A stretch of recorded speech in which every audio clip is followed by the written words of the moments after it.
Hello everyone, glad to have you here on the channel. Our next tale is a nasty one, about a guy who ended up marrying a Thai woman. He'll fast forward through some parts, but believe me, it's still a big story. Alright, let's dive into it. It was about 10 years ago when I first set foot in Bangkok. A city bursting with vibrant life, bustling streets, and an endless array of new experiences waiting to be discovered. I had been dealing with persistent leg issues for years, and a friend recommended a particular massage parlor known for its excellent service. Desperate for relief, I decided to give it a try. Upon entering the parlor, I was greeted by an undeniably cute young woman named Ploy. She had a way with her hands that seemed almost magical, and each time she massaged my legs, the pain eased away, leaving me feeling rejuvenated. I found myself returning to the parlor more frequently, drawn not just by the relief her massages provided, but also by something about her gentle demeanor that intrigued me. After several visits, I mustered the courage to ask her a question that had been on my mind. "Are you single?" I asked, my heart pounding in my chest. To my surprise and delight, she smiled shyly and nodded. Emboldened, I asked, "Would you like to go on a date sometime?" Her smile widened as she explained that she worked a lot, but she would like to go on a date when she was free. Despite her demanding work schedule, I gave her my number and told her to call me whenever she had time. To be honest, I didn't expect her to reach out. She seemed so shy and reserved, I thought she might just ignore my invitation. However, a few days later, as I refrained from visiting the parlor in hopes of hearing from her, my phone buzzed with a message from Ploy.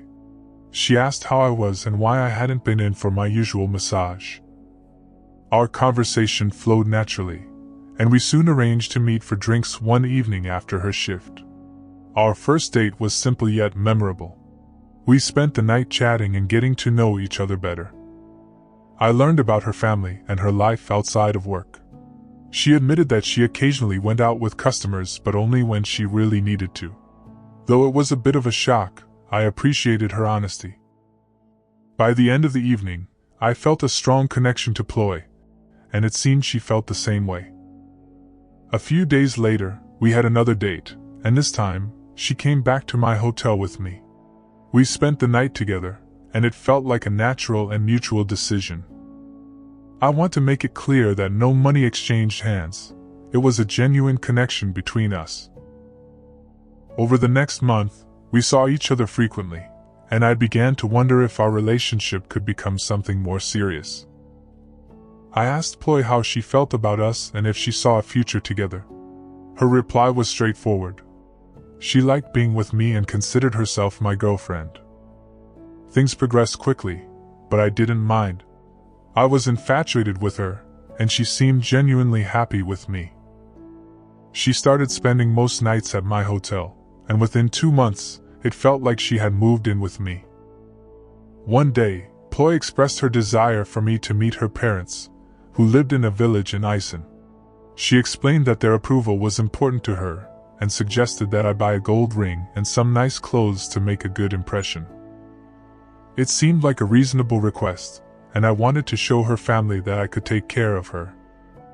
I gave her 20,000 baht for shopping, and we planned our trip to Iceland. We stayed in a hotel near her family home, as their house was too small to accommodate us. Meeting her parents was an interesting experience.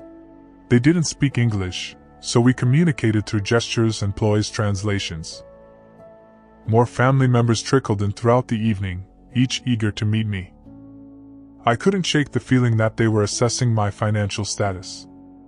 Ploy then told me that in order to be accepted by her parents, I needed to pay them 30,000 baht, a traditional practice in Thai culture. This was a shock to me, as I had never heard of such a custom. We had only been dating for 3 months, and marriage hadn't even crossed my mind. Despite my reservations, I wanted her father to accept me, so I reluctantly handed over the money. Her father's delighted reaction made me feel like I had just secured a future with Ploy. Back in Bangkok, our relationship continued smoothly. Ploy was affectionate and made me feel special, especially after meeting her parents and paying her father. As my return to Australia approached, Ploy expressed a desire to go back to school. I saw this as a positive step and gave her 50,000 baht to cover her expenses, along with a monthly allowance of 20,000 baht to ensure she didn't have to resort to other means of earning money. We stayed in touch while I was in Australia, but one day, she asked for an additional 10,000 baht for a massage course. Although I was skeptical, I sent her the money. After 3 months apart, I returned to Bangkok, eager to see her again. However, when I arrived at the airport, Ploy was nowhere to be found. After hours of waiting and multiple unanswered texts, she finally arrived, looking unhappy and complaining about the traffic. This was the first of many red flags I chose to ignore. Our relationship had its ups and downs, but I continued to support Ploy financially. She told me she had stopped attending school and the massage course, which raised suspicions about where the money had gone. The jewelry and clothes we bought for our trip to Iceland had also disappeared, allegedly pawned to help her family. Despite my doubts, I gave her more money to retrieve her belongings. We took a holiday to Koh Samui, which turned out to be a wonderful trip. Ploy confided that she used to freelance, but I didn't mind her past as long as she was faithful now. After the holiday, we returned to Bangkok, and things seemed to be going well. However, when Ploy received her visa to come to Australia, she abruptly cancelled our celebration plans to meet a friend, leaving me feeling abandoned and used. In Australia, Ploy met my father but quickly grew bored and left the house to call her friends. Her constant demands for money and her ungrateful attitude became more apparent. I tried to improve her English by hiring a tutor, but her behavior only worsened. Arguments became frequent, and she began asking for money to send to her family. I reluctantly complied, but her requests never seemed to end. We moved to a new city in Australia, hoping for a fresh start, but things only got worse. Ploy got a job and no longer needed my financial support, leading to more arguments and her showing even less affection. One night, after a heated argument, she smashed my living room and stormed out, staying at a male colleague's place. She later admitted to sleeping with him, which shattered any remaining trust one had. Our relationship continued to deteriorate. Ploy was often on her phone, talking to another man she claimed was her sister's boyfriend but later admitted was her ex-boyfriend from Thailand. We sought counseling, but Ploy refused to acknowledge her faults, blaming me for our issues. I continued to see a counselor on my own, who advised me to leave her, but I couldn't bring myself to do it. One night, after another destructive argument, Ploy left and returned drunk the next morning. I finally told her to leave my house, but she continued to show up, keeping a hold on me. Financially drained and struggling to find work, I decided to move back home. Ploy refused to help me financially, despite all I had done for her. A few days before my move, she showed up with her belongings, insisting I take her with me. Back home, my mother fell ill, and I had to care for her. Ploy was resentful, but I no longer cared. Her constant demands and abusive behavior had worn me down. I finally kicked her out for good, and she moved into a rundown apartment with the help of a friend. It became clear that she only cared about money. My mother's illness made me realize how foolish I had been. Ploy had taken advantage of me, lied, cheated, and used me. I stopped loving her, seeing her for the manipulative person she was. Ploy eventually met a new man and moved to another city with him. We divorced quickly, and she asked me for one last favor: to drive her to the train station. I obliged, wanting to ensure she was out of my life for good. Even after she left, she continued to call me, harassing my friends and family. I changed my number and blocked her everywhere.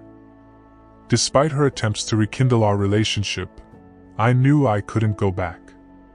My vulnerability during my mother's illness made me briefly consider it, but I ultimately decided to move on. I knew it was over. Our relationship had been a painful journey, but I finally found the strength to let go and start anew. Sharing my story is a way to heal and to help others avoid the same pitfalls. Love can be beautiful, but only when it's genuine and reciprocated. Ploy was a chapter of my life that taught me the importance of self-respect and the dangers of blind trust. The ordeal left me wary of relationships, but I wanted to share my story to warn others.